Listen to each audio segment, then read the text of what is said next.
Mais uma vez, agradecer a presença de todos. É um prazer partilhar hoje aqui convosco este tema que eu me apaixonei já há bastante tempo e que gostaria de também hoje conseguirmos ter aqui mais algumas pessoas despertas para esta questão. É um tema que há seguramente um século vai apaixonando e ganhando discussão em milhares de pessoas, e hoje então passaríamos a falar um bocadinho do enquadramento dos painéis de São Vicente. E começaria por uma breve síntese do que é que se sabe. A questão é que, algures, em certo período do século XV, alguém pensou uma obra que certa pessoa pintou em têmpera, sobre algumas tábuas de carvalho, para decoração de um certo local e memória de algum acontecimento. E quase que poderíamos ficar por aqui e passar à discussão, mas eu acho que vale a pena embrenhar-nos um bocadinho no que está por trás desta história dos painéis. Os painéis já ficaram conhecidos por ser painéis de São Vicente de Fora, porque foram encontrados no mosteiro de São Vicente, que é um mosteiro fora da muralha da cidade de Lisboa, construído no tempo do primeiro rei Afonso Henriques. Eu gostaria de começar por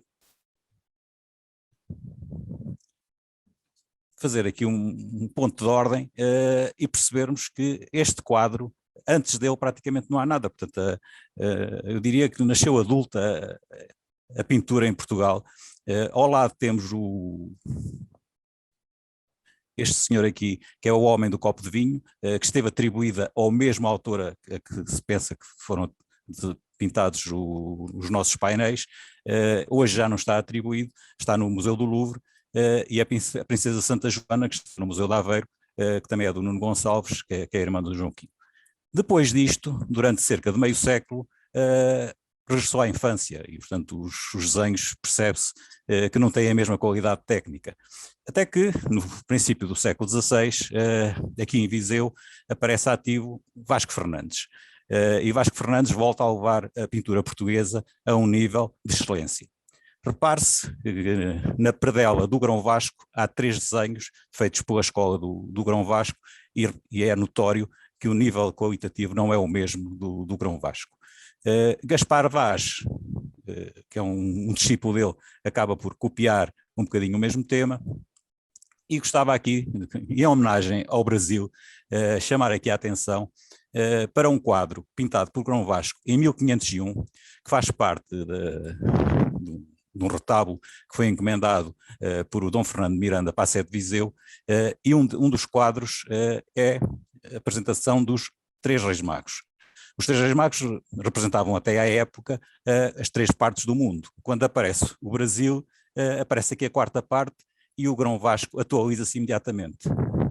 Pero Vaz de Caminha deve ter chegado a carta dele pouco antes da pintura deste quadro e ele já consegue pintar aqui um nativo brasileiro, um índio brasileiro, como um dos Reis Magos. Portanto, a presença brasileira chega a Portugal em 1501 pelo traço de Grão Vasco. Começando agora um bocadinho mais no tema, eu brinco aqui com um título de um livro da Paula Freitas e Maria Júlia Gonçalves, de 1886, Painéis, uma questão inútil, porque no fundo elas fazem um levantamento exaustivo de muitas das histórias e das teses e das teorias à volta do que foram estes painéis. Estes painéis foram pintados meados de 1400 e até 1882 não se sabe o que é que se passou com eles. Eu diria que os painéis nascem quando Cuban Bordal Pinheiro, que no fundo um pintor de renome aqui em Portugal, irmão do Rafael Bordal Pinheiro, que por esta altura tinha acabado de chegar do Brasil, onde esteve com o Mosquito, o Besouro, o Psete, vários jornais de desenho, banda desenhada, e este Cuban Bordal Pinheiro, acompanhado da irmã Maria Augusta e do crítico de arte Alberto Oliveira, visitaram o Paço Patriarcal de Lisboa, onde, segundo alguns autores, por dica do entalhador Leão do Braga, que ali estava a trabalhar e que foi buscar ao grupo do Leão, que estava no Café Leão de Ouro, e os foi avisar de que havia umas tábuas interessantes que estariam a ser utilizadas por operários. Uns dizem que seriam a mesma andaimes da obra, outros que seriam uma mesa de refeições. Aqui logo começam as polémicas. O que é facto é que nesta data Columbano estava em Paris, e há evidências disso, estava a participar em exposições, onde há catálogos, e as viagens da época não eram como as de hoje, portanto não seria fácil ir a Lisboa e voltar em tão pouco tempo.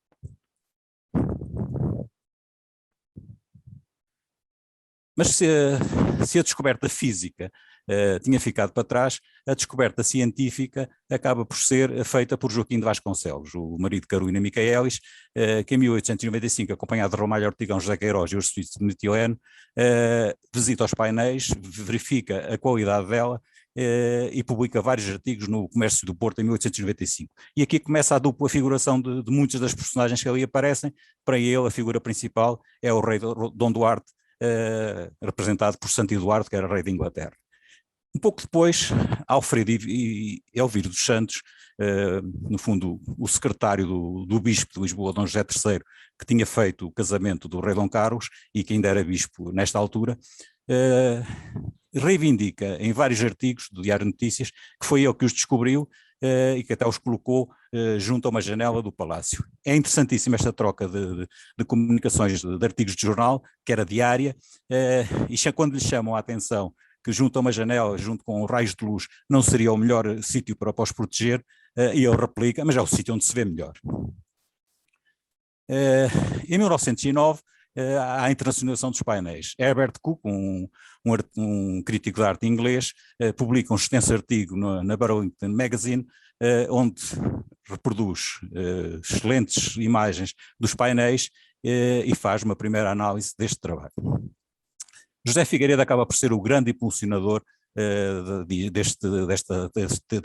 desta obra de arte. O José de Figueiredo é o diretor do MNA, do Museu Nacional de Arte Antiga, que resulta da separação da Academia de Belas Artes e o Museu Nacional de Arte Antiga e o Museu de Arte Contemporânea, e faz um estudo, é o grande impulsionador dos painéis, faz um estudo muito aprofundado, é o primeiro que indica São Vicente como a figura-chave dos painéis, aponta Nuno Gonçalves como seu autor e escolhe Luciano Freire para ser o restaurador do trabalho encontrado.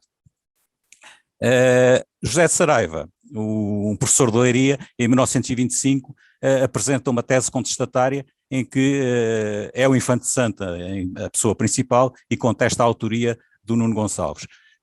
O interessante aqui é que um filho dele, o José Hermano Saraiva, que viria a ser um divulgador de história muito conhecido aqui em Portugal na Rádio Televisão Portuguesa, afirma ter ajudado o pai a fazer este livro, só que ele tinha só 6 anos nessa altura, não sei que tipo de ajuda é que terá tido. Em 1926, Almada Negreiros põe os painéis em perspectiva e, portanto, defende a tese que, aproveitando as linhas do chão que fazem perspectiva, que é permitido, através delas, formar uma imagem única através dessa orientação. Isto resulta numa visita conjunta com o Zé de Bragança, que acaba por acabar em socos e bengaladas no Café da Brasileira do Chiado. Em 1929, esta questão vai longe demais. Henrique Loureiro escreve um livro, O Político do Convento de Santo Eloy, com base num documento que tinha sido encontrado por João Pita Morgado no arquivo de Braga, e José de Bragança vem a demonstrar que aquilo é falso e, portanto, que o representar Dona Catarina, irmã do Afonso V, figurante de Santa Catarina, não tem base de sustentação. Isto está um processo judicial longo e, ao fim de alguns anos, Henrique Loureiro, em 29, portanto, o livro é 27, em 29, suicida-se porque viu a sua honra posta em causa sem ter, no fundo, culpa nenhuma. Um ponto muito interessante é um texto anónimo que, em 33, é encontrado num códice da Biblioteca Nacional do Rio de Janeiro por Artur da Mota Alves e que depois vem a publicar em 1936 e que descreve os painéis como eles estavam colocados no altar de São Vicente, na sede de Lisboa. É um de muitos textos que estão neste códice, que este texto se chama Retratos de Reis que estão em Lisboa e descreve uma série de retratos, e este é seguramente o quadro que estamos a falar pela descrição que ele faz. E desde então a discussão eterniza-se. Começa um século de discussões e polémicas, desde o Joaquim de Vasconcelos até ao Fernando Branco, dezenas e dezenas de pessoas, isto são só alguns, apresentam variações e teses diferentes sobre o que é os painéis, o que é o seu conteúdo, etc. Portanto, antes do Luciano Freire, e ele consegue perceber que houve ao longo dos séculos, em 1531, em 1631, nos inícios do século XVIII e já durante o século XIX, que houve alterações aos painéis, restauros e algumas alterações mesmo. E, portanto, em 1910, 1908 a 1910, o Luciano Freire trata dos painéis, mas o que ele encontra são estas 4 tábuas.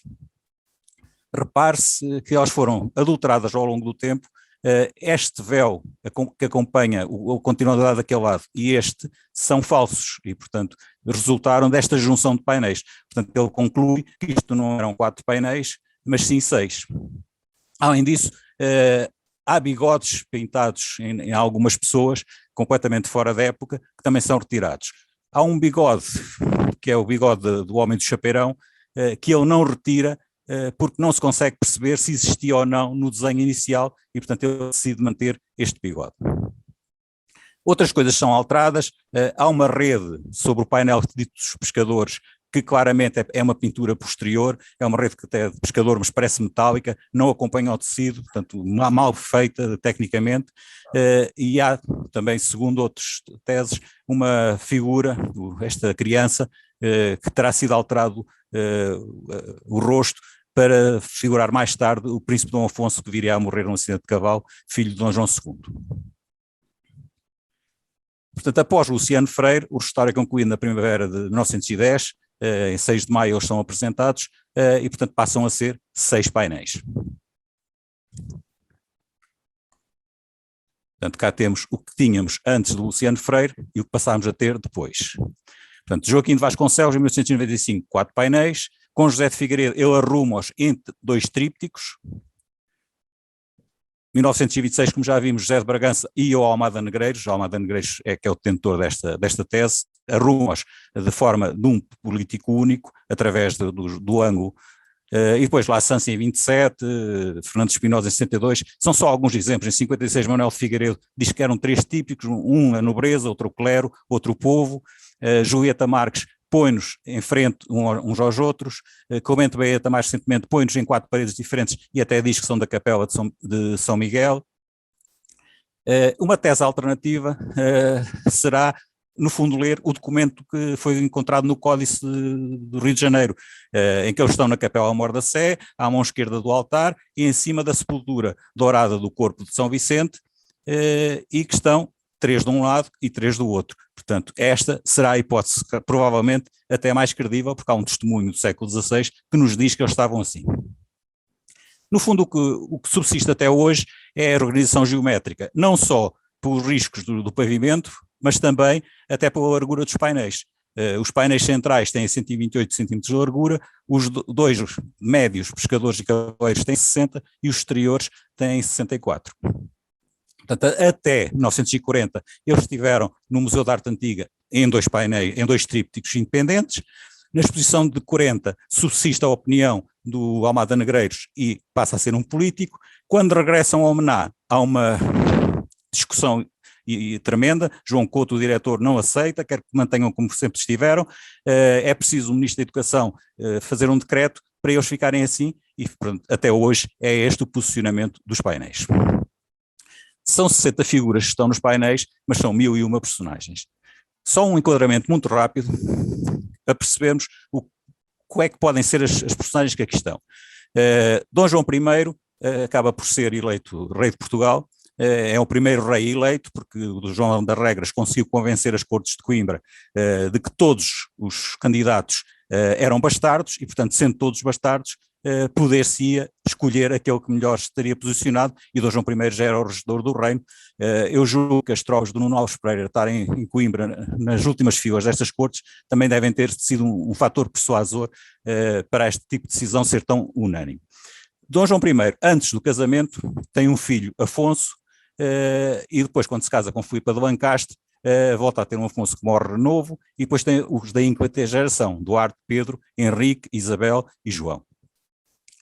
O filho Afonso casa com uma filha da Beatriz do Nuno Alves Pereira, a quem João I tinha prometido metade do reino se vencessem aos Barrota. Metade não terá sido, mas terá sido uma boa parte substancial e, portanto, esta família ficou riquíssima. Quando vão a Ceuta, em 1415, Dom Duarte, que é o futuro rei, é armado cavaleiro, tal como Pedro e Henrique, e este sendo regente, sendo o futuro rei, não lhe é atribuído nenhum título, mas Pedro ganha o Ducado de Coimbra e Henrique o Ducado de Viseu.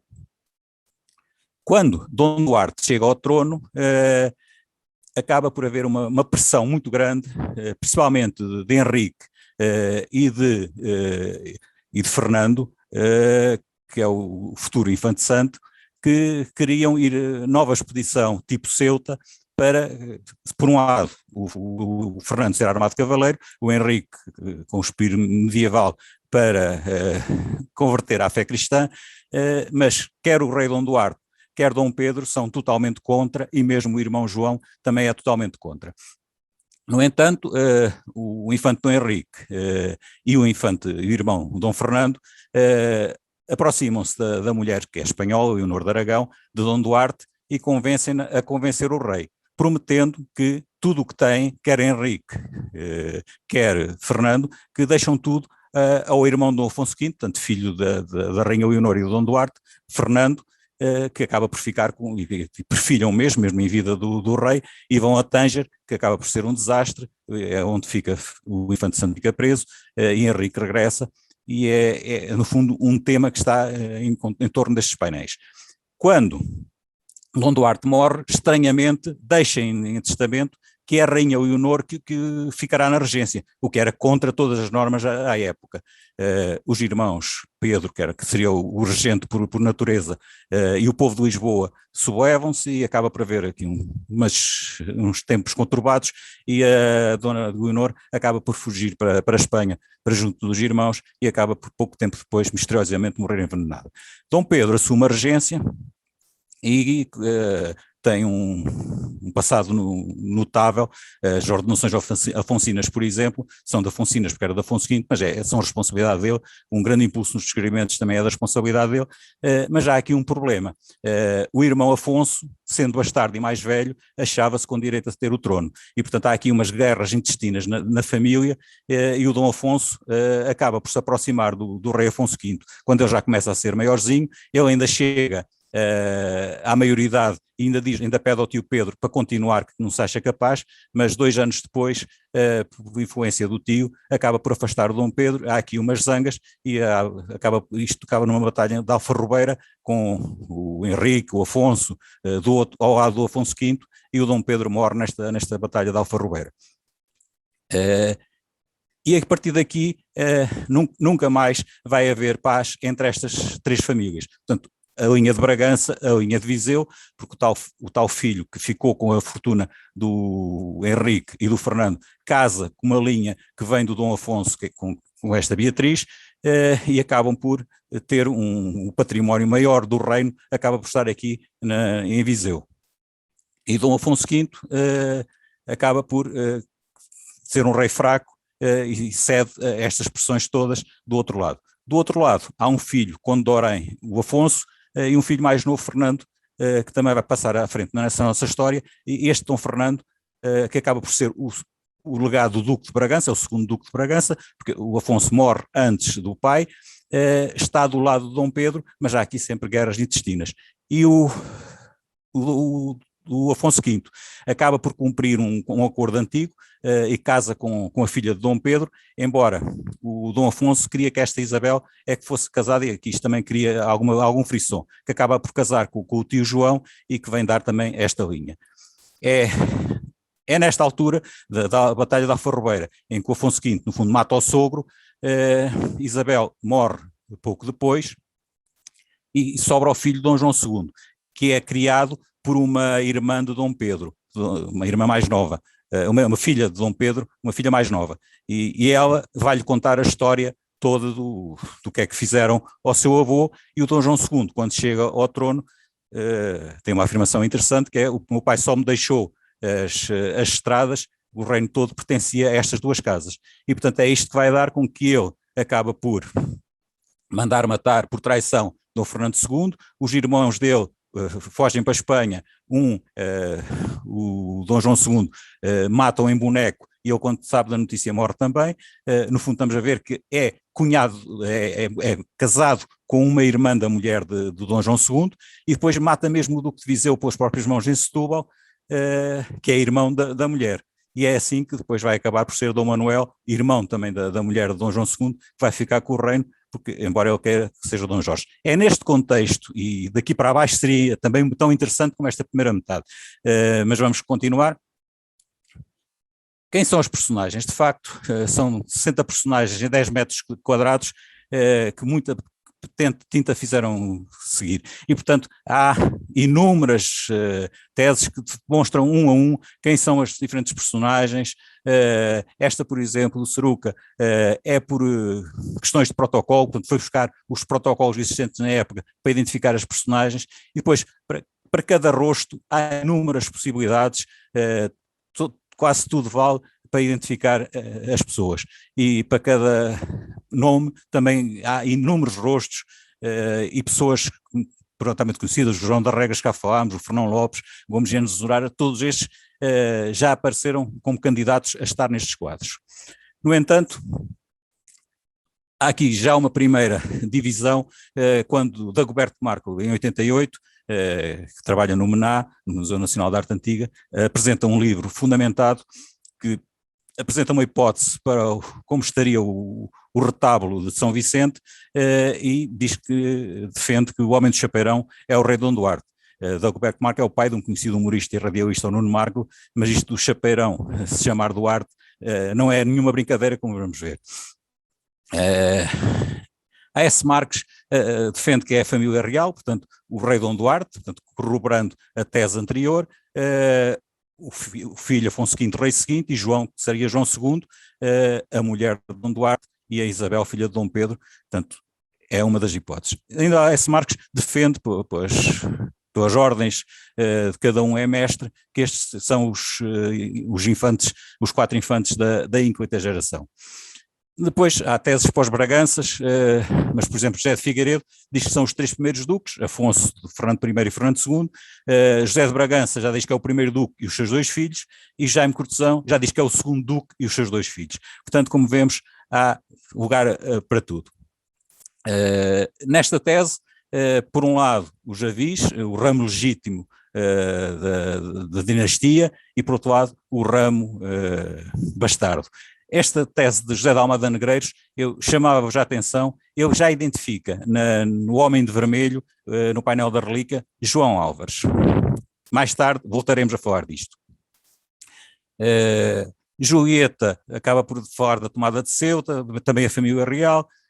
Vamos seguindo rapidamente. O professor João Castro Nunes achava que isto representava a corda era a corda da concórdia, e portanto isto tinha a ver com o apaziguamento entre vencedores e vencidos, depois da Batalha de Alfarrobeira e do Dom Afonso V, que é no fundo apaziguar os ânimos da mulher a quem tinha morto o pai. Eu ainda recordo com bastante saudade, já bastante idoso, o João Castro Nunes dizia-me, com os olhos brilhantes: então você não vê que estes são irmãos? Olhe para a cara deles. Portanto, ele defendia que era a família de Dom Pedro, a mulher Isabel e os restantes filhos. Mas a questão-chave é quem é o homem do chapeirão. Essa é que é a questão-chave. E no último século, é quase unanimemente aceite que é o infante Dom Henrique. Foi Júlio de Castilho que o identificou por causa de um códice que tinha sido encontrado recentemente em Paris. No entanto, Belardo da Fonseca é o primeiro a pôr dúvida já nos anos 60. E eu acho que nada como ir ver quem os conheceu. E no tal documento do Códice do Rio de Janeiro, da Biblioteca do Rio de Janeiro, identifica o infante Dom Pedro, um quadro que estava no Mosteiro de Odivelas, e que ele diz próprio que ultimamente já não o vejo lá, portanto, os quadros das figuras de Dom Pedro desapareceram completamente, mas diz que é uma pessoa de rosto comprido, pescoço muito comprido e com com um nó muito grande na garganta. O que Pedro de Maris vem também dizer exatamente o mesmo. Nariz grossos, olhos um pouco moles, como quase todos os filhos de Dom João, cabelos crespos e barba com algum ruivo. Repare-se que esta descrição há até realmente por incrível que pareça, há realmente até um nó na garganta. Esta descrição casa muito melhor com o Homem de Chapeirão do que do Infante Dom Henrique, como veremos a seguir. Dom Duarte diz que não tinha mais barba que os bigodes, mas portanto também há fotografias com barbas. Mas vamos ao Dom Henrique.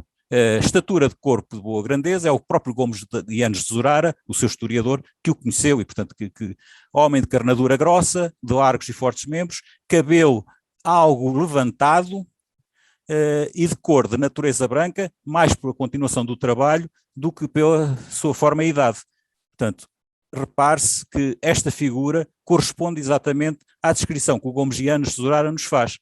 E se fizermos aqui uma última comparação com a estátua adjacente que está na batalha, que foi feita ainda em vida do Infante Dom Henrique, repare-se que quer as rugas, quer o formato da boca, tudo isso corresponde. Portanto, há uma correspondência muito grande para que este possa ser o Infante Dom Henrique e este seja o Infante Dom Pedro. Mas também as vestes nos ajudam, se calhar, a dizer isso.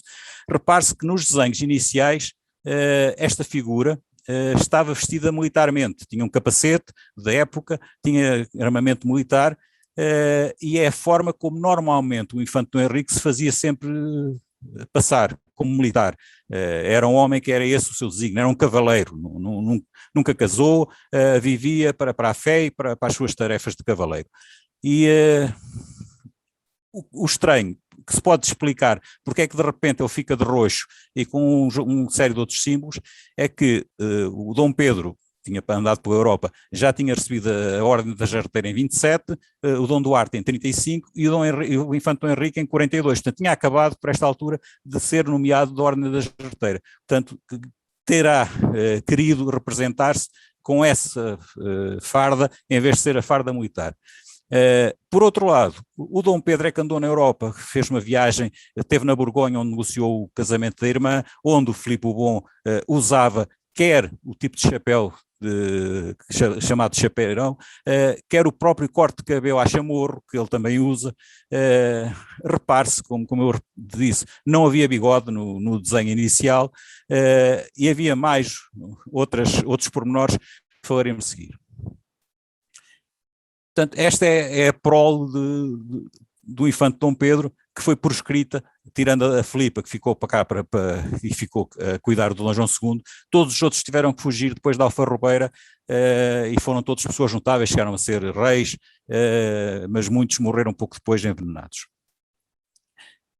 João Vieira, em 1992, faz este quadro para o aeroporto do Porto, e eu acho que é fantástico como ele nos mostra o quadro sem as caras, porque de facto é indecifrável quem é que ali está.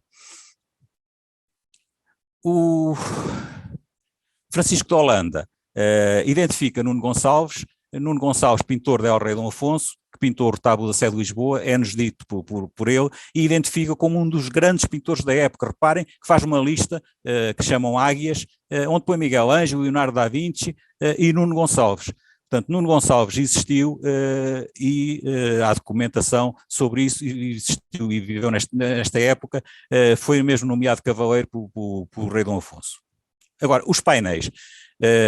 No século XV, meados do século XV, foram pintados. Foram vistos no século XVI, na Sé de Lisboa. A partir daqui perde-se o rastro. Sabe-se que o resto do retábulo vai passar por Maravilha, por Convento de Maravilha, que é hoje a Mitra. Não se sabe se os painéis lá estão e, portanto, no século XIX vêm a ser descobertos no Mosteiro de São Vicente de Fora. Há uma razão, penso eu, para justificar eles serem retirados da Sé, se é que lá estavam. É que entre 1545 e 1563, e correu uma série de papas, Paulo III, Júlio III, Marcelo II, Paulo IV e Pio IV, há um primeiro concílio, o Concílio de Trento, que há uma recomendação para não colocar em igrejas pinturas com armas associadas a temáticas de guerra ou violentas.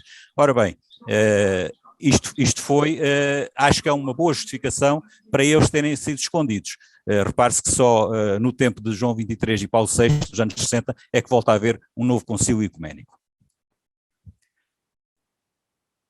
Quanto a datas, há propostas para tudo. Chamava só a atenção que a maior parte identifica períodos, há alguns que identificam realmente um ano. José Saraiva 45, Adriano Guzmão 50, Jorge Sena 47, Jorge Filipe de Almeida 45, Henrique Ceruca 43. Todos os outros são os períodos que vão entre 1439 e 1492. No entanto, nós sabemos duas coisas. Uma, pelo estudo dentro cronológico, que nos permite saber a idade das tábuas, que as 25 pranchas utilizadas são todas de árvores diferentes e são todas oriundas da região do Báltico Polaco. E conseguimos saber cada painel, cada tábua, de que ano é que ela foi cortada e em que ano é que foi preparada para ser pintada. Sabendo que isto demorará 10 anos a deixá-la secar, para estar pronta para a pintura, podemos apontar realmente que 10 anos depois de 24 e 10 anos depois de 31 seria a parte aceitável para serem pintados qualquer dos painéis. Isto permite uma tese interessante de substituição, que é, eventualmente, o painel central, como vão ver agora materializar-se no ecrã, poder ter sido um reescrever a história. É uma tese meramente especulativa que pode explicar também estas datas. António Salvador Marques, num estudo interessante que está só publicado na net, com muita argumentação, dá um título interessante, São Vicente de fora dos painéis. Portanto, ele vai tirá-lo dos painéis, dizendo que a figura central é uma figura alegórica que representa Portugal, tal como Hilda Puga, em 1910, serviu de rosto à República, este, no fundo, será o Hilda Puga do Portugal. Agora, reparem no trabalho feito antes do restauro e depois por Luciano Freire. Mesmo ele poderá ter deturpado algumas das intenções do autor. Eu consigo ver neste sorriso aqui algum sorriso. Vejo aqui alguma apreensão. Os dois painéis não teriam um rosto com a mesma expressão. E depois de concluídos, eles ficam com a mesma expressão. Portanto, haverá, inclusivamente, alguma coisa que o pintor nos quis dizer e que pode ter sido deturpada com o tempo. Outro fator, e o pintor, como já vimos, era um pintor fabuloso, não se podia ter enganado. E a iluminação de todos os painéis é da direita para a esquerda, exceto o painel dos pescadores, em que a iluminação aparece da esquerda para a direita. Outras coisas interessantes, eu chamaria a atenção para uma assinatura que foi encontrada nesta bota, e que parece decorativo, que está na bota da criança, deste jovem.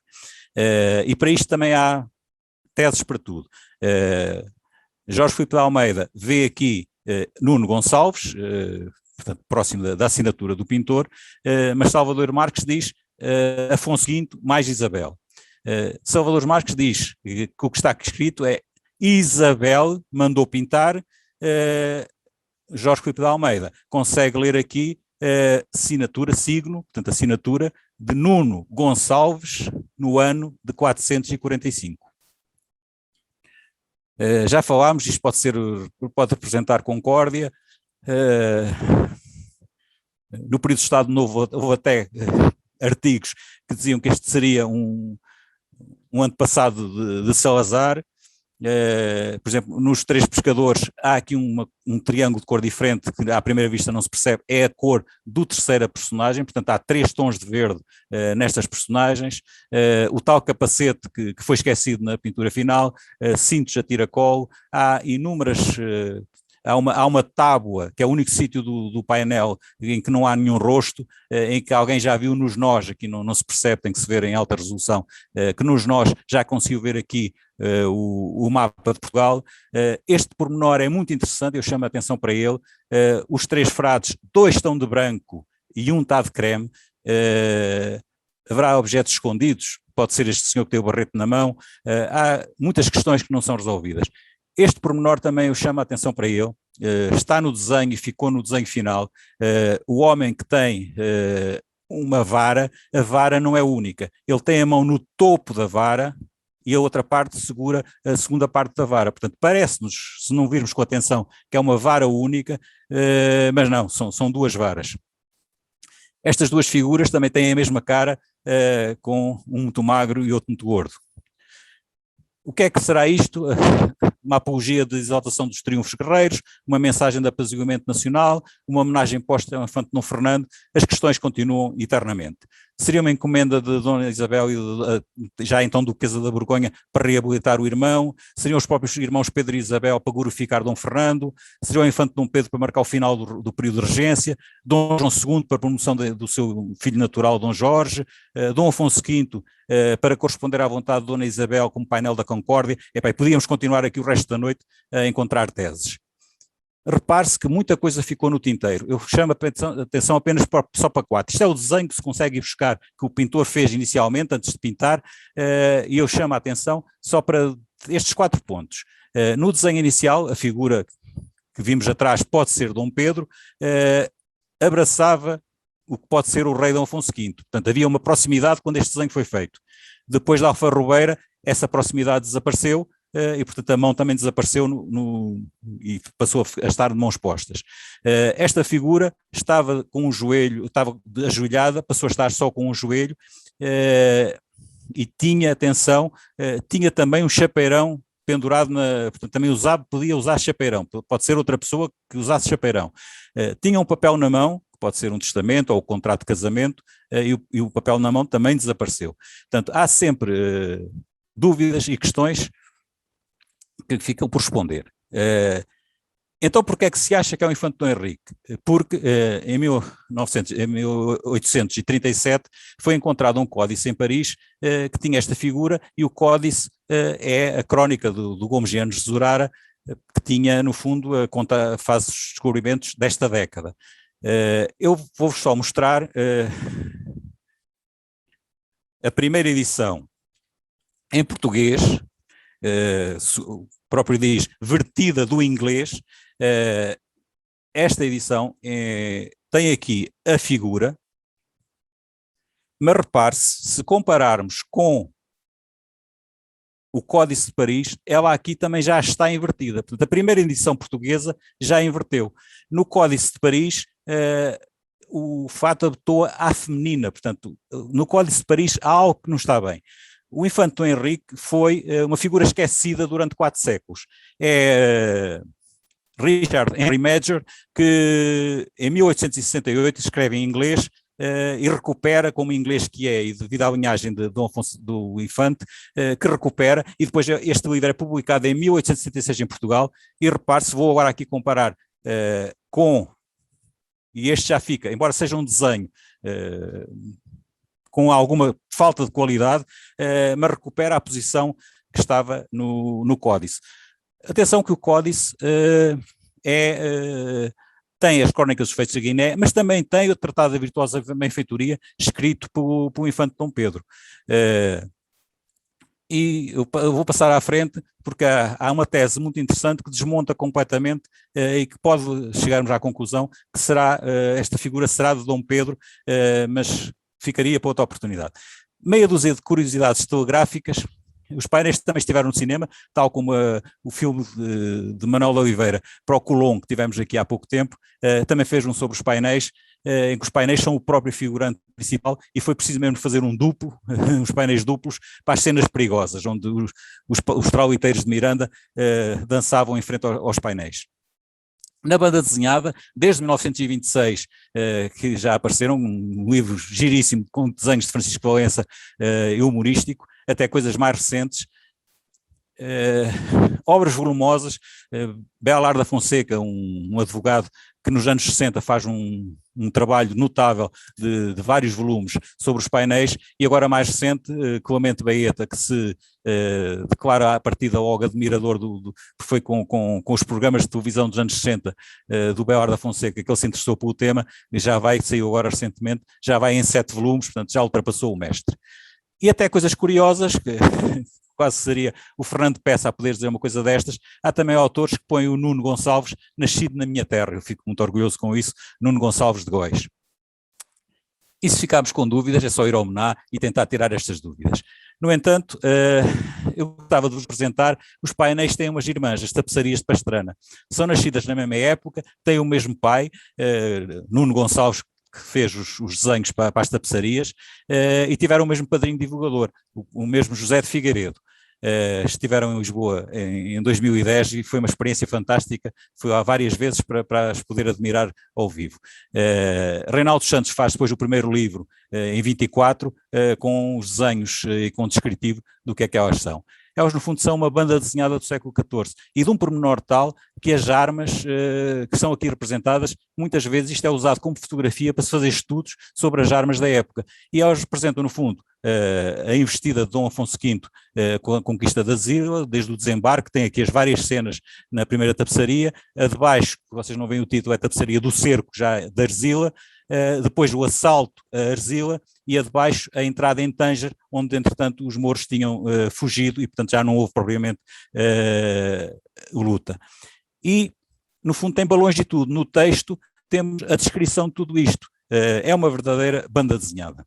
E as dúvidas continuam, quem as encomendou, quem as desenhou, foram criminosamente cortadas para caber em casas que não eram preparadas para ela. Uma perdeu a legenda, a outra perdeu a legenda e foi cortada ao meio, portanto já foi realinhada as duas metades.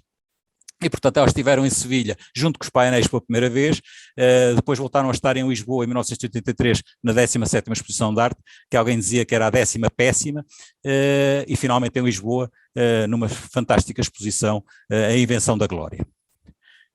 Voltávamos agora a falar um bocadinho da Almada Negreiros. A Almada Negreiros ligou sempre isto muito aos números.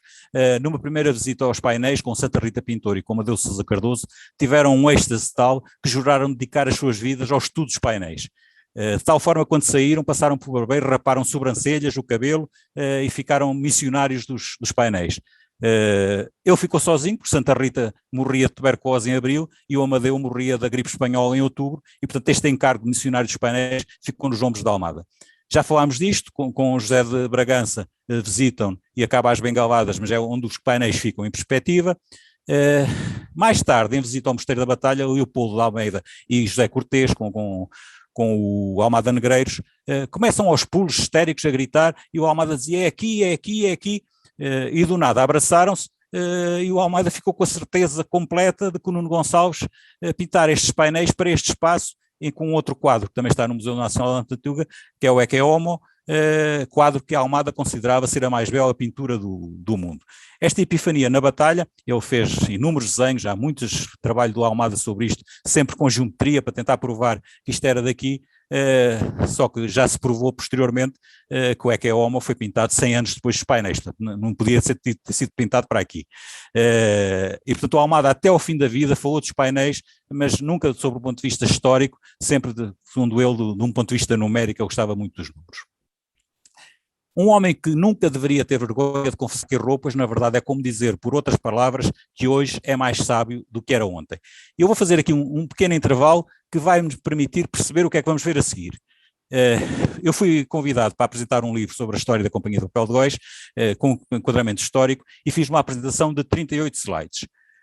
A seguir a mim, o autor do livro apresenta ao quadro do Dalí A Persistência da Memória e consegue ver neste quadro toda a história da companhia, as suas fases, a genealogia das pessoas que estiveram associadas, as tecnologias que foram usadas, e depois conseguiu concluir, especulando mesmo, que o filho do fundador da companhia esteve em Paris nesta altura e teria encomendado o quadro ao Dalí, mas como o pai morreu, o quadro hoje está em Nova Iorque e não está em Góis. A descoberta consiste em ver o que todos viram e pensar no que nunca ninguém pensou. E, portanto, vou falar agora da tese mais recente de 2018, apresentada por Fernando Branco, que associa, e por isso eu chamo-lhe aqui, será esta a questão definitiva, associa a uma crónica do século XV. E, portanto, numera os painéis de outra maneira, vai buscar esta crónica feita por João Álvares, já tínhamos falado dele atrás, e chegou aí por um livro, A Vida do Infante Santo, do José Ezagui, que dá as pistas realmente para esta crónica. E ao ler a crónica, ele consegue ver as cenas que são, no fundo, descritas na própria crónica. Identifica personagens principais, 24 personagens principais que são os que estão em primeiro plano, e as personagens secundárias que estão atrás, e o tal santo duplicado. O primeiro chama-lhe o desastre de Tânger, e vamos ver como é que ele identifica. é a própria crónica que diz o que é que cada um fazia. Isso corresponde exatamente ao que é que está. O infante Dom Henrique, que está de joelhos e de roxo pela jarreteira, como já vimos, mas também por penitência, porque foi o grande culpado do desastre. Dom Duarte disse-lhe depois de contra a sua vontade, e porque a mulher, depois daquele pedido e daquela digamos, influência por ir deixar o dinheiro todo ao filho, convenceu o Dom Duarte, gostava muito da mulher, terá cedido a isso. O Dom Duarte também, como Dom Pedro, não era a favor desta ida a Tanger. O infante Dom Henrique ficou responsável pela expedição e, ao contrário do que o Dom Duarte disse para fazer exatamente como em Ceuta, ele não fez assim. Foi a Ceuta, depois foi com tambores a 80 km por terra, uma parte foi por barco, não atacou logo, portanto os mouros reforçaram-se e ele acabou por ser derrotado para simplificarmos as coisas e acabou por deixar lá o irmão, não por oferta dele, como muitas vezes se diz na história.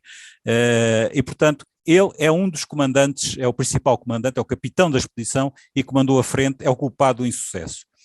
De verde é o Dom Fernando, o conde de Arraiolos, portanto o filho mais novo do Dom Afonso que falámos antes, que vem ser o segundo Duque de Bragança, e que diz o documento que leva ao carrego da justiça. Ora, este colar é o colar que ainda hoje o Presidente do Tribunal Constitucional usa de representante da justiça.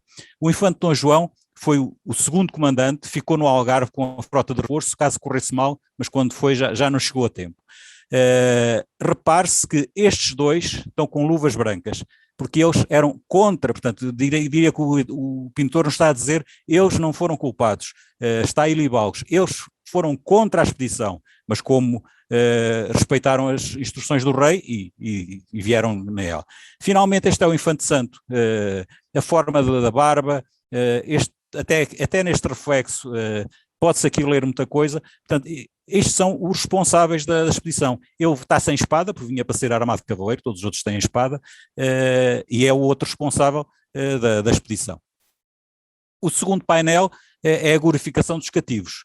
Portanto, é os cativos que ficaram em Argila, que não acompanharam o infante Dom Fernando, foi depois por questões de segurança, para não ser roubado pelos portugueses, foi para Fez, que era muito mais interior. E, portanto, aqui também estão as pessoas, este Pedro Ataíde é também, segundo o autor, um familiar do futuro Colombo, são, no fundo, os homens da casa do infante, os que são cavaleiro têm espada, os que não são não têm, e juntamente com o colasso do infante, que sobreviveu ao infante e desconhece o destino. Este é o bispo de Évora, aqui está Fernão Lopes, não é neste painel, e portanto estamos realmente com uma coincidência terrível. Eu pus aqui só um resumo dos capítulos, mas estive realmente a estudar, quer a terceira edição que foi baseada neste estudo, quer fui mesmo à primeira edição, que tal como os Lusíadas são duas, e todas coincidem de facto com esta argumentação. A morte do infante. O infante é acompanhado apenas pelo físico, o médico, e pelo confessor, e são os únicos que acompanham a morte e depois metem-no sobre uma tábua. Tudo isto está descrito na crónica. Repare-se, está aqui um de joelhos, porque já faleceram em Argila, já não chegou lá, portanto os dois que acompanharam a morte estão aqui. Estes são frades dominicanos de branco. O Papa usa hábito branco desde que o dominicano Pio V foi eleito Papa, e o homem da tábua é no fundo representar a tábua que serviu para deitar o corpo e o transportar. Repara-se até pelas feições que realmente este não é um frade, tem mesmo uma cruz, e é o filho de Fernão Lopes. Mestre Martinho é filho de Fernão Lopes acaba por deserdar o neto, porque este acaba por morrer aqui, acaba por deserdar o neto, porque no fundo ele casou com uma cristã Maria e renegou a família. Aqui são a veneração dos servidores, diz mesmo aqui, se lançaram de bruços em terra, dando com as cabeças no chão, se vestiram de cobertas de bordel. Este, no fundo, é o cozinheiro, tem o tal rosário feito com vértebras de tubarão, tudo isto está identificado. O João Rodrigues é o camareiro, o Fernão Gil é o guarda-roupa, e o João Lourenço é o aposentador. Sendo rápido, aqui está a glorificação do mártir Infante Santo. Ele, antes de morrer, teve um sonho e nesse sonho ele depois contou, e está na crónica, o santo apareceu-lhe com um missal que tinha o Evangelho de São João. É o Evangelho de São João que está nesta página, e que é no princípio era o verbo. E aqueles dedos escondem palavras e que nos permitem ler o Pai é maior que eu. Aqui estará então o Infante Santo a ser consagrado como mártir, de joelhos, porque de joelhos, só com um joelho, porquê? Porque ele está a passar a santo, era a prerrogativa dos reis e dos santos poder estar perante alguém maior que ele, só com um joelho. Aqui está o rei, está com espada, só assim é que uma criança pode estar com espada, é o rei, é Afonso V, Dona Isabel, irmã de Dom Pedro, e a mulher de Dom Afonso V, a filha de Dom Pedro. Finalmente, os milagres do infante. Este é o João Álvares, a farda vermelha, ele foi tabelião, é a farda de tabelião, trouxe as vísceras do infante santo, tudo isso é relatado na crónica. Este é o mestre José, que foi com um livro ilegível, mas foi ele que trouxe, foi trazendo os papéis da crónica, que ele depois é incumbido de escrever, e os dois indivíduos em cima. No fundo é o primeiro milagre que é contado, que revela o primeiro milagre, que é um clérigo moribundo que vem de Roma, e portanto é o antes e depois do milagre. E portanto, 108 anos depois, é só trocar duas tábuas. Trocarmos estas duas tábuas do Figueiredo, ficamos aqui com a história contada em sequência. E muito rapidamente, vou passar à frente. No fundo eles queriam, isto há uma força grande neste quadro, porque eles querem fazer um santo. As dinastias de São Luís já tinha sido, França já tinha um rei santo, que é São Luís, rei da Inglaterra, São Eduardo, e a dinastia da Viz, que começou bastarda, queria também ter o seu santo. A data coincide, que aquele desenho que há bocado vimos, do Jorge Filipe de Almeida, que diz que é 1445, aqui é compatível com esta tese, e para onde? Para o Mosteiro da Batalha, como dizia Almada Negreiros, que explica também a iluminação. Todos os painéis são iluminados normalmente, exceto este tem iluminação contrária, porque tem ali uma luz. Mesmo as sombras que estão no painel coincidem com as sombras que no sítio se fazem. Vamos passar à frente. Uma bibliografia essencial que fica para depois, e só para terminar, em 2019, o diretor do homenagem, Joaquim Caetano, anunciava que iam restaurar os painéis e que iam tentar levar aquilo ao que era anteriormente, ao mais puro, e portanto eu brincava um bocado aqui, vão rapidamente, vejam também vejo o Homem do Chapeirão com bigode, porque provavelmente o irá perder. Uma homenagem ao trio responsável por restauro de 1910, já que estamos num período de novo restauro, pessoas relativamente jovens, José Figueiredo com 39 anos, José Pinto Leite, o tal Conde Penhalong, que subsidiou toda a intervenção, e Luciano Freire com 46 anos, que fez o trabalho. Eu estive no mês passado no Mená para ver como é que estavam a decorrer os trabalhos. Infelizmente não vi, só vi o cenário. A pessoa que estava lá disse-me que nem sempre estavam a tempo inteiro e portanto iam lá só de vez em quando. Eu tentei perceber o que é que estavam a fazer, e o que me foi informado foi que estariam a ver as cores, qual era a cor mais antiga. Estavam, por exemplo, a trabalhar nos brancos, tinham encontrado um branco que era mais antigo, e que iriam depois pintar, segundo me foi informado, iriam pintar todos o mesmo tom. Como já vimos, pode ser um erro crasso. Eu diria, para terminar, não façam como o Estado Novo, os fundamentalistas do Estado Novo fizeram no século XX, que despiram os conventos de tudo o que tinham, ficando as pedras nuas, monumentos completamente desengraçados. Aqui, se formos tão radicais assim, qualquer dia temos só as tábuas, que é o original. Muito obrigado pela vossa atenção. Muito obrigado, José Luís. Interessantíssimo. De certeza que toda a gente ficou com vontade de ir ao Museu Nacional de Arte Antiga visualizar esta obra de arte absolutamente extraordinária. E esperemos que, pelo menos em breve, ela volte ao seu sítio de exposição. Temos uma plateia vasta, temos 65 participantes neste momento. Gostaria de solicitar que quem quiser fazer ou colocar perguntas, os escreva no bate-papo ou levante a mão a partir de agora e vamos aproveitar estes últimos 20 minutos para fazermos aqui uma tertúlia. Sei que há aqui sim várias pessoas que já escreveram, já estudaram, já analisaram os painéis de São Vicente e portanto, vamos então iniciar a nossa tertúlia. Quem quer iniciar e dar o pontapé de saída e fazer a primeira pergunta?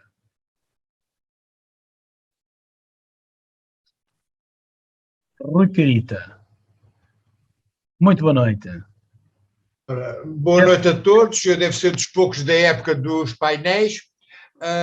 Lembro perfeitamente de estar a pintá-los. Era só para lembrar que nas tapeçarias de Pastranha foram revelados há 6, 5 anos há um novo conjunto em Pastranha, enrolado, que foi fotografado com o subsídio da Fundação Carlos Gulbenkian e deve ter as tapeçarias da tomada de Alcácer Seguer, ou seja, alguns anos antes de Arzila, e que não tem despertado grande intenção ou grande atenção, etc., porque não foram restauradas, não vieram a Portugal e só muito recentemente é que foram localizados. Sobre os painéis, dá para tudo, graças a Deus, quer dizer, bem à portuguesa, somos capazes de voltar tudo ao princípio e voltar atrás e continuamente. Logo, ao fim destes anos todos, o que já ouvimos sobre os painéis leva a não abrirmos a boca, não é? Porque já chega. Pronto, mais nada, era só isto. Obrigadíssimo. Já agora acrescento sobre as tapeçarias de Pastrana, não são apenas as armas da época que se podem estudar, outra coisa extraordinária que se podem estudar são os instrumentos musicais e a música ligada à arte da guerra. É outra coisa fabulosa nas tapeçarias de Pastrana. Muito bem, mais quem quer intervir? Já agora, o Rui, deixa-me só intervir, porque é preciso chamar a atenção para, já que falaram nas Pastrana, que dava outra conferência, chamar a atenção para o que está no Wikipédia. O Wikipédia diz que estiveram em Pastrana e que hoje estão em Guimarães, no Paço do Cal. O que está em Guimarães são umas réplicas feitas por Estado Novo, também com muita qualidade, mas não são os originais, mas podemos ir apreciá-las a Guimarães, de facto, não precisamos de ir a Pastrana.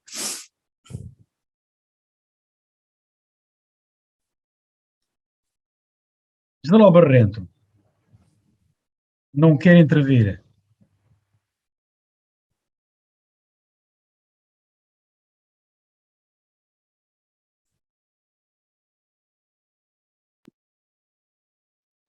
Pedro. Também é um homem da época. É verdade. Só dizer que primeiro adorei esta palestra, foi muito interessante e além de tudo mais deu-nos o prazer de vermos aqui figuras fantásticas de cor e de tudo e aquilo que eu quero dizer é que se há coisa que o nosso orador me convenceu pela primeira vez é que realmente me parece muito credível que a figura que ele aqui atribui ao nosso infante Dom Henrique, o navegador, que é realmente não o homem do chapéu, que seria então Dom Pedro, mas realmente a outra figura. E isso para mim, nesta palestra de hoje, foi um aqui, foi uma coisa que agradeço ao nosso orador. Por enquanto estou convencido disso, convenceu-me nisso. Então deixe-me dar só mais 2 ou 3 dados. O pergaminho onde está o retrato é mais amarelado que o resto das folhas. Tem um vinco vertical que terá que ter sido feito antes de ter metido no livro. Está mais próximo da lombada do que da parte exterior. Os negros têm cores diferentes. O negro da legenda é diferente do negro do chapéu, são pinturas de alturas diferentes. As pirantes que estão cá em baixo, que deveriam ter sido desenhadas primeiro, não estão com uma linha reta. Portanto, há um remendo ali, as letras foram claramente remendadas. Repare-se que é a única folha que é independente do texto. É claramente uma folha colocada lá posteriormente. O D da legenda do Talent de Bienfer, que lá está, é a única letra engalanada. Deveria ser a primeira letra da frase que lá está. A letra A aparece várias vezes e aparece com formatos completamente diferentes, o que dá a entender que foram aproveitamentos de algumas letras que já lá estavam e as outras foram pintadas posterior. A própria palavra talent de bien faire está escrita com a forma bien faire, que não é a mesma que está no túmulo do infante Dom Henrique, que está por extenso, que é esta forma que, como lá está, é de 100 anos depois. E, portanto, a cruz de Cristo que lá está tem os vincos, tem os topos retos. A cruz de Cristo é só reta com Dom Manuel. Até aí os curvos eram curvos. Já falei no RGB muito diferente das tonalidades. E então, se formos agora às folhas que estão lá à volta, são ambos de quercos, são ambos de carvalhos, só que as que lá estão, se fossem do Dom Henrique, teriam que ser botas de carrasqueiro, que tem uma folha mais pequena, enquanto que lá está a folha é mais longa, são azinheiras, e tem umas bolotas com picos, que só a azinheira é que tem. Portanto, estes ramos e as folhas são representativas de Dom Pedro e não do infante Dom Henrique. E podemos depois partilhar, se retirarmos as letras obstrusas, o que lá está é Desir, que é o lema de Dom Pedro.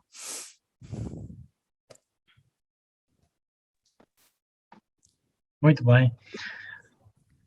João Carlos Sanches, temos aqui uma intervenção a partir do Brasil. Em primeiro lugar, os meus parabéns, o meu cumprimento mais efusivo pela palestra apresentada. Na verdade, o que nós ouvimos foi uma aula de perícia, de se buscar, através de um dado existente, levantar causas e consequências. Pegar de um objeto pronto os seus antecedentes e ir trazendo paulatinamente e contar uma história em cima disso. As relações familiares, as vestimentas de época, as barbas ou não barbas usadas. Então, mostrou toda uma evolução, todo um trabalho.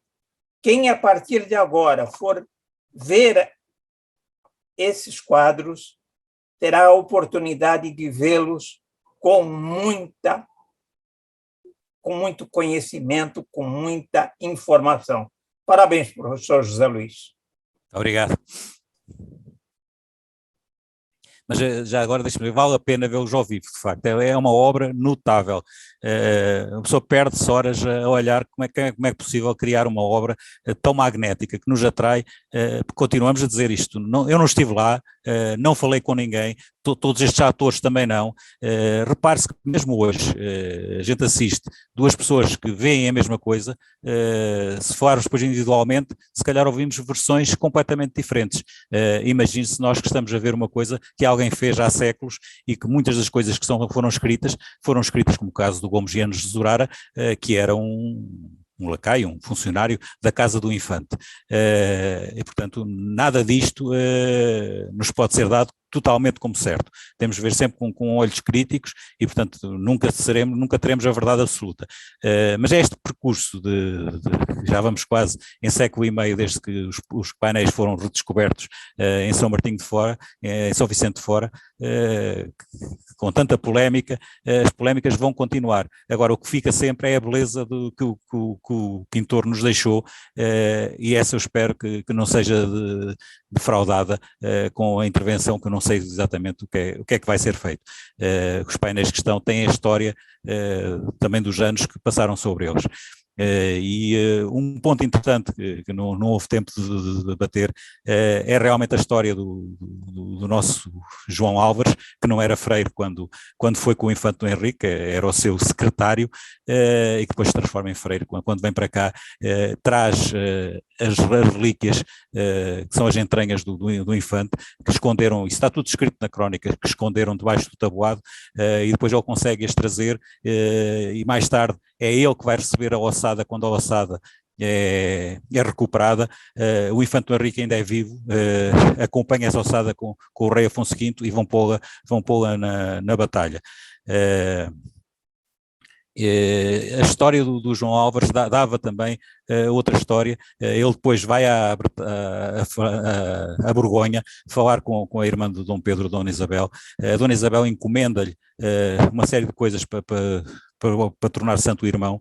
Ele vai falar com o Papa. Portanto, ele tem um papel muito interessante. Além de escrever a crónica, e a crónica depois é o próprio infante Dom Henrique que lhe pede para redigir em definitivo, com esta base destes documentos iniciais. A própria crónica é escrita só uns anos mais tarde por ele. Ele depois acaba por ficar em Paço de Sousa, e também tem umas histórias giríssimas. Há revistas antigas do século XIX com histórias giríssimas sobre o Freire. E repare-se, eu não consegui, peço desculpa, de facto, mesmo os slides que tinham muita informação não foram passados na íntegra, peço desculpa pela deficiência técnica, que é integralmente da minha responsabilidade. Reparem naquele pormenor que eu chamei a atenção, da vara serem duas varas, o infante e do caixão que o homem traz. O infante é depois colocado num caixão, é pendurado com cordas nas portas da cidade, primeiro pendurado o corpo, depois no caixão, pendurado pelas cordas, mas depois, para ficar lá mais tempo, puseram 2 agueiros, que são 2 varinhas, uma de cada lado, para segurar o caixão. Portanto, até isto a gente consegue dar conotação com a crónica do João Álvares. José Luís, já agora uma questão.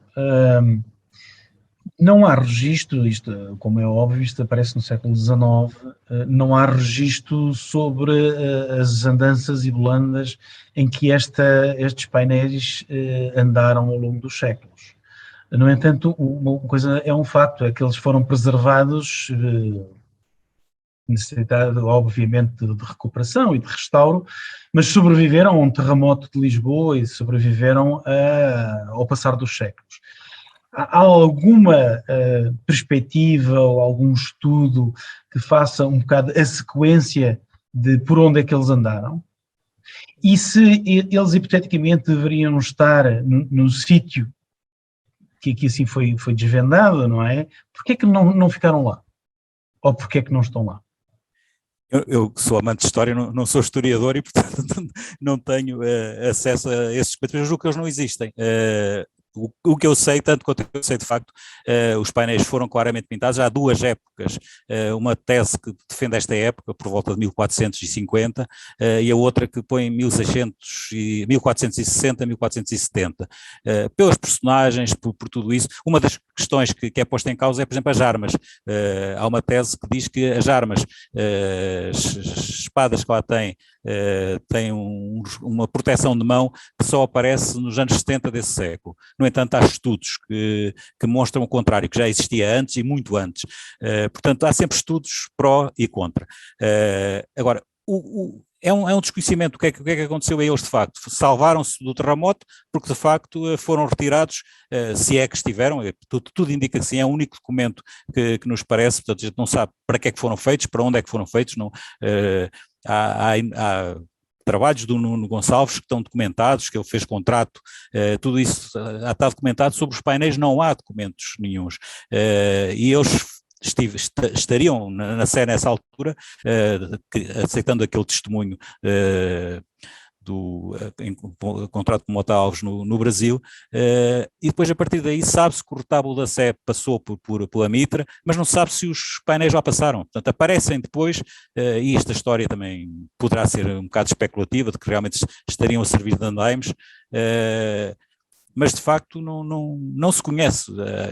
Como sabe, tenho 2 estantes de livros e documentação sobre isto, nunca encontrei nada, nem ninguém que defenda essa tese. Por onde é que eles passaram, onde é que estão, como é que sobreviveram ao terremoto, que realmente foi, e às invasões francesas, que o Rui é especialista nesse atentado que foi o que os franceses fizeram sobre as nossas obras de arte, como é que conseguiram sobreviver e chegaram às mãos do Luciano Freire, que com os meios que tinha na época terá feito realmente um trabalho extraordinário. Há zonas que eu não não recuperou mesmo, ainda hoje se mantém, porque de facto não tinha dados, portanto ele fez um trabalho minucioso para a época. Hoje os técnicos que estão a trabalhar é muito criticado, mas temos que ver à luz da época, pode ter deturpado, como eu tentei demonstrar, eventualmente até algumas expressões, mas fez-nos chegar os painéis com esta grandeza ao dia de hoje, acho eu, sem os deturpar. Muito obrigado. Alguma questão, alguma intervenção? Doutor César? Sim, um instantinho. Queria só fazer um comentário. Tem um historiador italiano, né, o Carlo Ginzburg, né, que define um método de abordagem indiciária. No fundo, é o que pauta a análise que o Zé Luiz faz, né, o que esses pesquisadores todos fizeram, né, buscando pequenos índices e a partir do que está significado aquele índice vai buscar relações possíveis entre as peças, né. O curioso é que esse método indiciário ele tem uma característica. À medida que surge uma outra tecnologia que permite uma revisitação desse objeto de análise, com um olhar técnico e uma linguagem tecnológica mais avançada, novos dados vêm à tona. Então, se por um lado isso permite que as peças fiquem mais claras nesse quebra-cabeça, por outro lado, ações como essa que ele descreveu aí, de restauro, entre aspas, a partir de critérios que não são muito bem definidos, fazem com que você tenha inserções de elementos diferentes para outra geração analisar, e a história vai cada vez mais se deturpando. Isso é triste, é mais um comentário do que uma constatação, né? E o que pode fazer isso ficar pior é justamente quando, por uma ação qualquer, de cunho político talvez, painéis ou obras de arte são deslocadas do local para qual elas foram pensadas, porque o entorno e o local onde elas são colocadas fala com você, que é quem está vendo aquela obra, tanto quanto a obra em si. Né? E se você a destitui do elemento entorno, você também destitui uma parte significativa do poder que ela tem de transmitir uma imagem. Né? Não sei se você concorda comigo, Zé Luiz. Sim, claro que sim. Repara, há muita informação. Os painéis, de facto, têm a capacidade de atrair as grandes competências. E ainda no século XX, eles estão todos radiografados, conseguiu-se por infrarrojos ir buscar os desenhos originais que o pintor fez lá por trás, e, portanto, há muita documentação, e imagino que agora o trabalho que começou em 2020 e que se prevê acabar em 2022 vai ainda complementar muito mais, mas deve ser é seguramente o quadro em Portugal, para não dizer mais estudado e em que há mais elementos físicos sobre o quadro em si.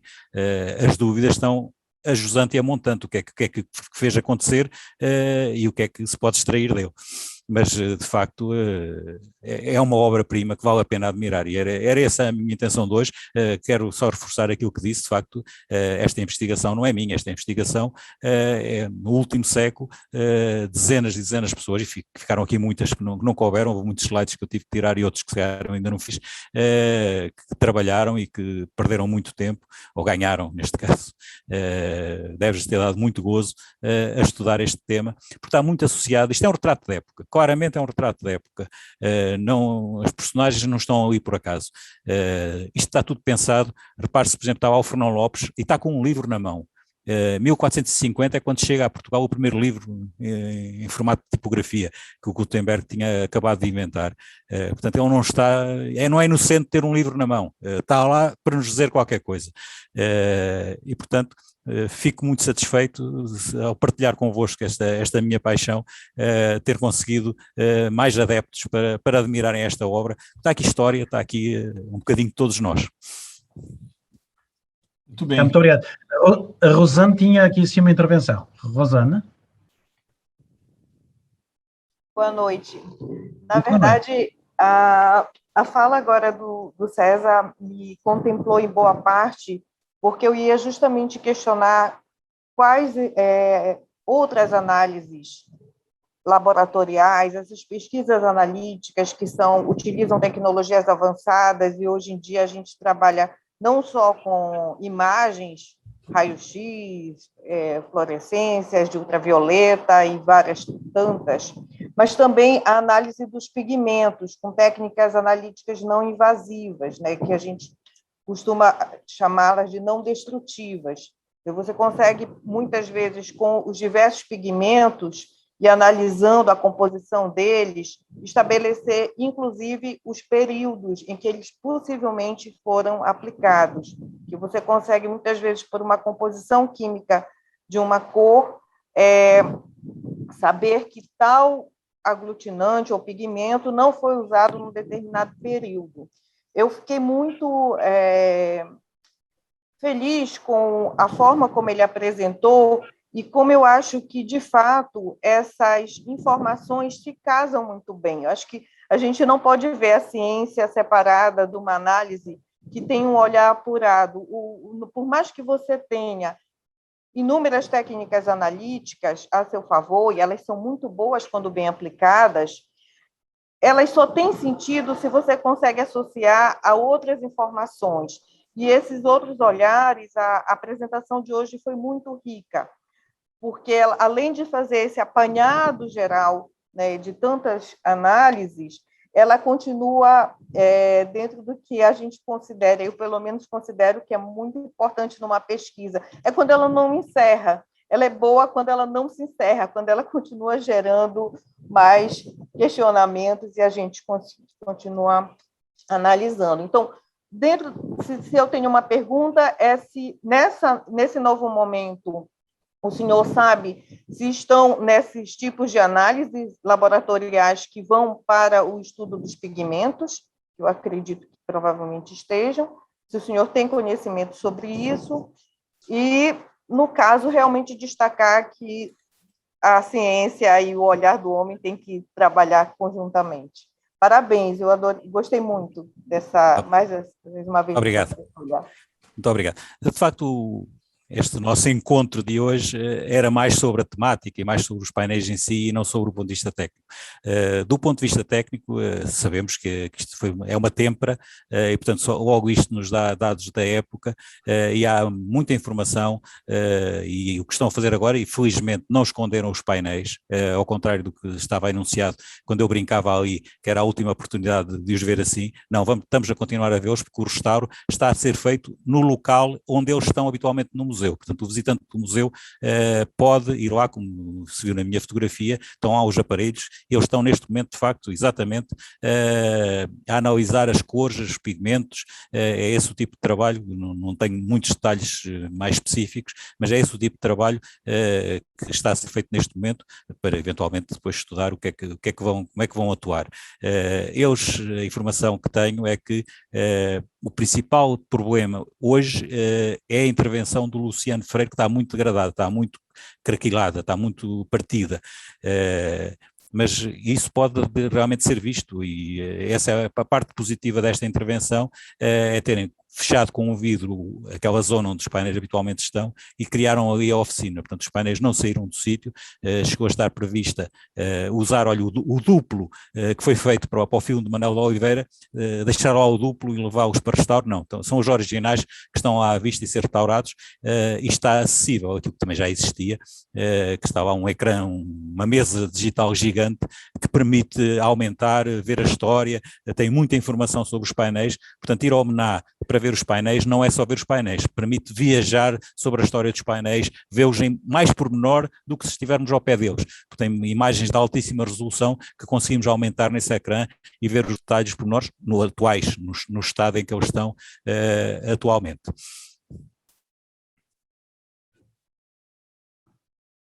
Muito obrigado. Muito obrigado, Rosana, pela questão. Muito obrigado, José Luís Nogueira. Estamos a chegar ao limite do nosso tempo.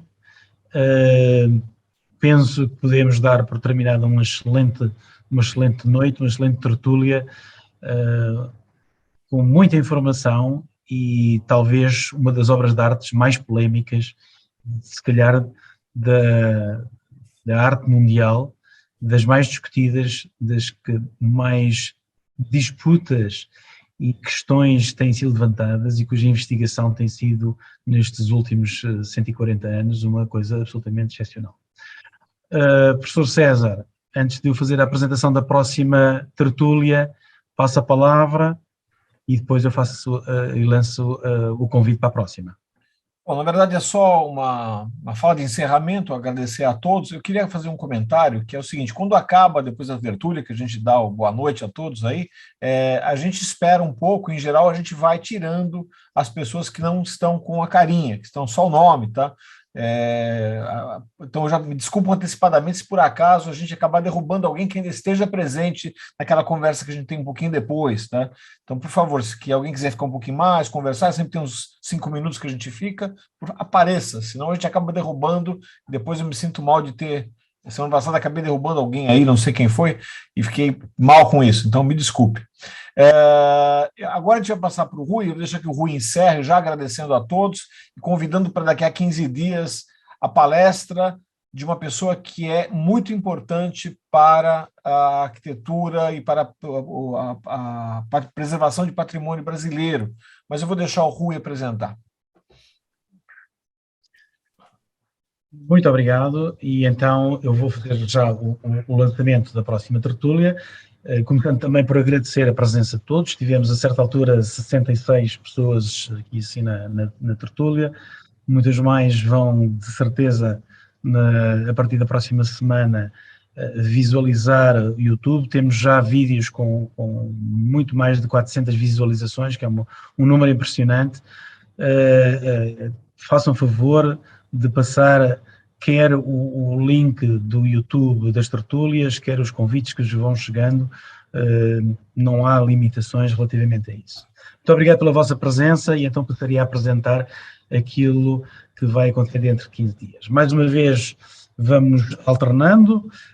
Hoje foi a partir de Portugal, na próxima semana será a partir do Brasil, e teremos a apresentação pelo Adler de Castro. O Adler Homero Fonseca de Castro é doutorando em História Comparada, é mestre em História, graduado em História, é técnico do IFAM há vários anos, é curador do Museu Militar Conde de Linhares e tem diversas publicações sobre História Militar, fortificações brasileiras e preservação do património cultural. E vai-nos falar sobre quê? Vai-nos falar sobre o delineamento dos limites nacionais por meio de obras defensivas, abordando, no caso do Brasil, como é que Portugal tomou para si uma imensa tarefa no século XVI, foi estabelecer um sistema militar comercial no Índico, que permitisse à coroa usufruir os lucros do comércio de mercadorias asiáticas para a Europa, e sem recursos, principalmente humanos, para ocupar essas colónias e os territórios. A proposta implantada desde Afonso de Albuquerque foi a implantação de um grande conjunto de fortificações ao longo das costas e frotas que controlavam a navegação oceânica, sistema implantado e gerenciado por autoridades governamentais. Para o Brasil, não havia muitos recursos disponíveis, considerando a falta de atrativos económicos na época da região, de forma que a opção da monarquia e da coroa lusitana foi garantir a posse, foi radicalmente diferente, com uma autonomia local grande. O resultado foi a criação de um conjunto de fortificações costeiras, de natureza diferenciada do que foi feito na Ásia Portuguesa, e mais tarde na fronteira com as possessões e os territórios de Espanha na América Latina. A natureza específica do conjunto defensivo brasileiro como definidor de um país de dimensões continentais fica evidente quando percebemos o esforço que foi feito nas fronteiras terrestres num espaço de muito curto de tempo, entre 1763 e 1777, em que se estabeleceram fortificações que balizaram as fronteiras do país, dando aproximadamente a forma atual do Brasil, com um aspecto muito semelhante ao atual território nacional, num processo que não tem qualquer semelhança noutro lugar do mundo. Com esta breve explicação daquilo que vai acontecer dentro de 15 dias, deixo-vos com esta pequena proposta do Adler, que garantidamente será uma excelente tertúlia, que vamos voltar a falar das fortalezas da fronteira, costeiras e da fronteira do Brasil e a sua forma de interação. Muito obrigado pela presença de todos, mais uma vez, hoje a partir de Luanda, em Angola. Despeço-me e, mais uma vez, muito obrigado pela vossa presença. Muito boa noite. Boa noite a todos. Boa noite. Muitos parabéns, mais uma excelente conferência.